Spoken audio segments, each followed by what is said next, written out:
The number of international fighters helping Ukraine is growing by the day, and the Ukrainian government says that more than 16,000 total now foreign fighters have arrived in the country. In just the last few days, we have met several Americans who say they are, too, planning to help Ukrainian forces. In fact, they are over the border as we speak. They told us they could just not sit back and watch. We landed in Warsaw and saw them immediately. 3 Americans headed for Ukraine. Ready to die, they say, in a fight for survival against the Russians. And what's the plan? The plan to help to save the lives Of Ukrainian people. Andriy Penchek is a licensed truck driver who was born in Ukraine, but he launched this particular mission from Bucks County, Pennsylvania. And while we read in his local paper that he's never been in a battle and used personal savings to pay for his tickets, he told us the hardest part was leaving behind his 3 young children. I didn't say goodbye. I said, see you. You said see you later. Yeah.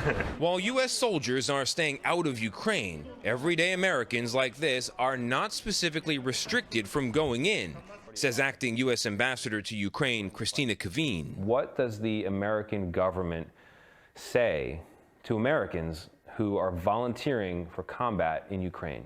We encourage all Americans not to travel to Ukraine right now, and those Americans who are in Ukraine to leave Ukraine because it is not safe. Closer to the border, however, we caught up with bipartisan leaders of the House Foreign Affairs Committee, Congressman Gregory Meeks and Michael McCaul, who had just seen the war's human toll up close. How do each of you feel about our fellow countrymen joining the fight there? I think that what they see and what people around the world are seeing is democracy's at stake. And as President Zelensky said to us, this is not just a fight for Ukrainian people. This is a fight for all of us. It's just starting here. Ukrainians have inspired the world, and these freedom fighters, I call them. Все направляемые Западом в помощь. But on Thursday, Russia's military warned foreign fighters they'd be treated as mercenaries, not as protected combatants under international law. Oh, as far shit. As I see, civilians are not.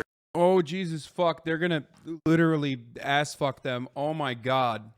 Can you imagine being a fucking, like, yee boy here in America, and you're like, I'm gonna go defend Ukraine, brother? Oh, Jesus.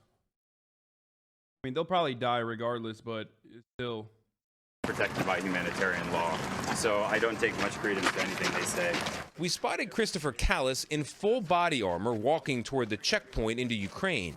Before the war, this trained pastry chef with no military experience had been splitting his time between the New York culinary scene and Ukraine.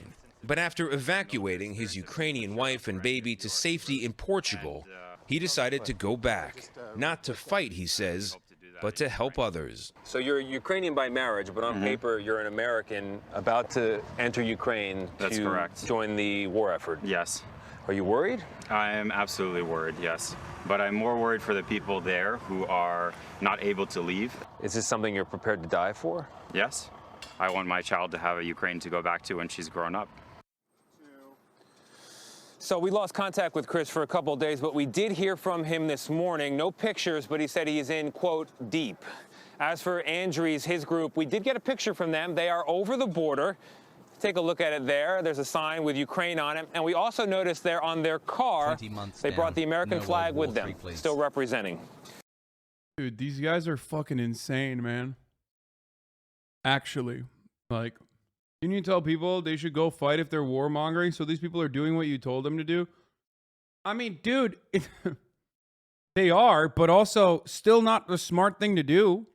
Also, imagine thinking some fucking guy who, like, hates me is, like, watching and he's like, you know what, that boy, I fucking hate him because he's an Islamo-fascist terrorist supporter who loves 9/11, wants 9/11 to happen every day. But he's got a good point. I'm going to go to Ukraine now. I'm going to go to the Ukraine, brother. Yeah.